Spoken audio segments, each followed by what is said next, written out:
The truth is waiting to be uncovered.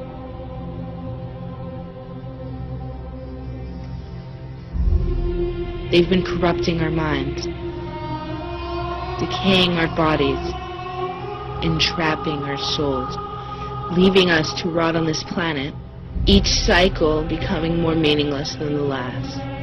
We wander like blind sheep, searching for worth, for wealth, for happiness. They are leading us to our doom. Our souls have fallen victim to what humanity has become. Our hearts have darkened, our sight obstructed. Like a fish in an aquarium, there is no escape. Our souls remain forever trapped in this prison of illusions.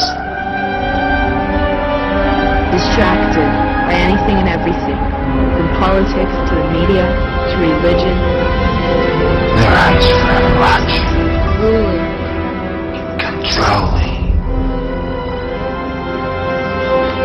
Powerful ruling forces of this earth lie behind the scenes. Knowledge is our only power. The time has come for us to take that power back.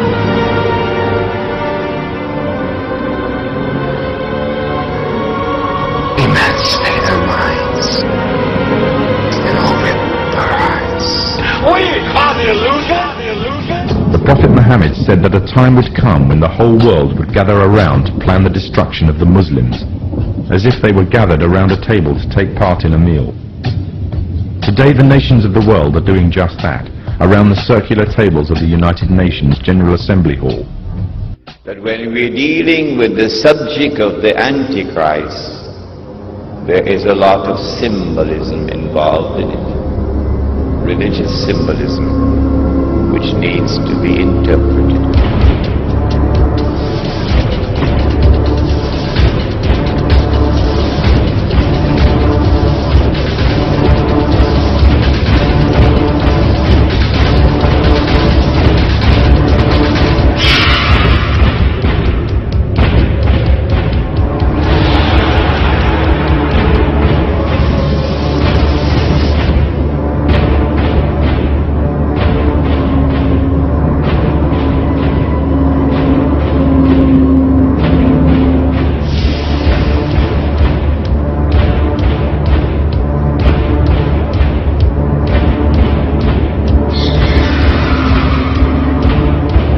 We have before us the opportunity to forge for ourselves and for future generations a new world order, a world where the rule of law, not the law of the jungle, governs the conduct of nations.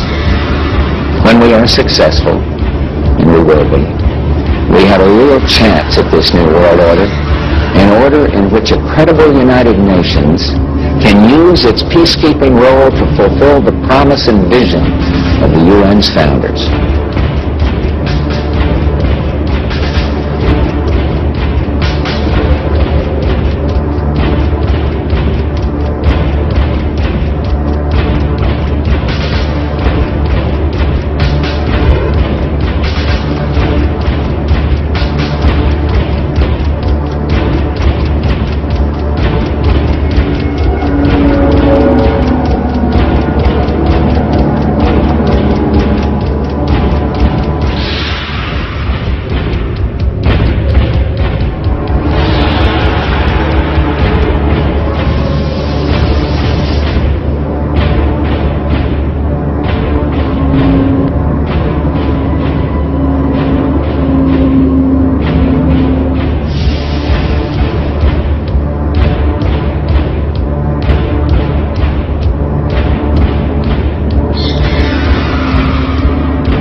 الكلمة الآن للأمين العام للجامعة العربية صاحب السعادة نبيل العربي. سيادة الرئيس. Thank you, Mr. President.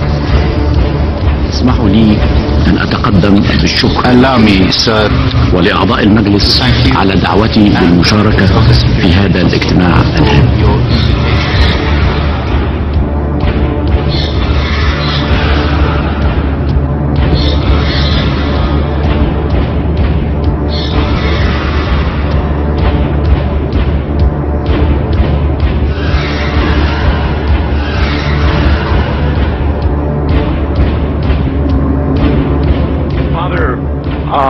I've got an article here entitled "Two Eminent Churchmen Agree."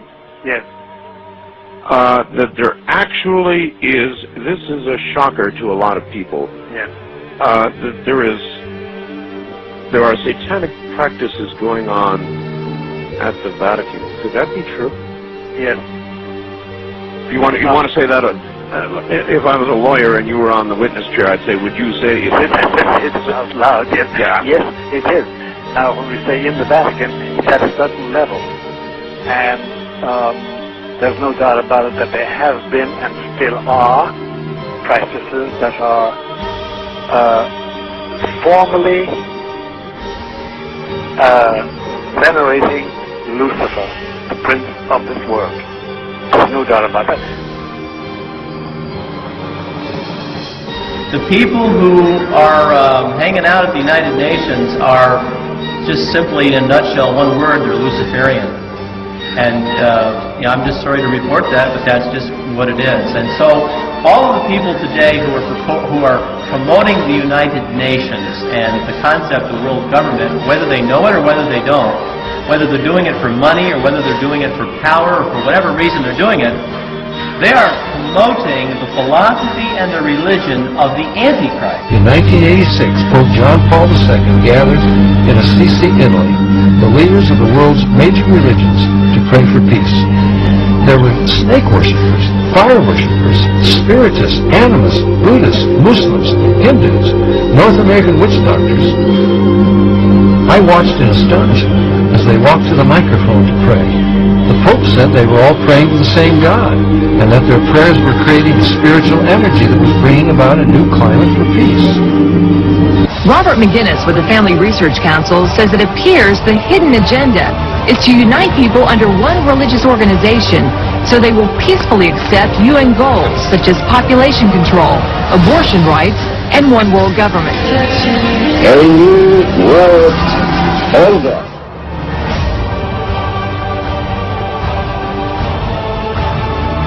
This ethnic cleansing that you're hearing about is Christian cleansing throughout the world. And as the Antichrist becomes more powerful, you're just simply going to see more and more and more of it. Now here, we have a picture of John Paul II hand in hand with the communist 33rd degree Mason, Nelson Mandela. Most all the blacks think that Nelson Mandela is the great black hope to South Africa.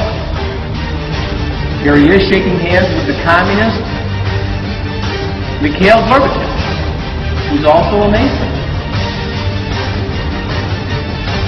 We are in the middle of spiritual warfare. But the point is that I think some of us at least are here because we realize that there's a real problem today. But to people who are on the outside looking in, this is not what they see. They're watching leadership of the Catholic Church meet with members of the Communist Party, like Togliatti in Italy. And they're asking themselves, how can this be? I think we're in the last days. How we got here is anybody's guess, I suppose.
for me from an early age to enter what is the world beneath and what we know as the Illuminati.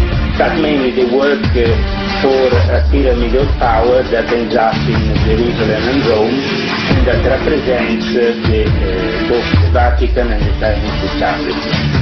Together, united to perform what they would like to be the new world order.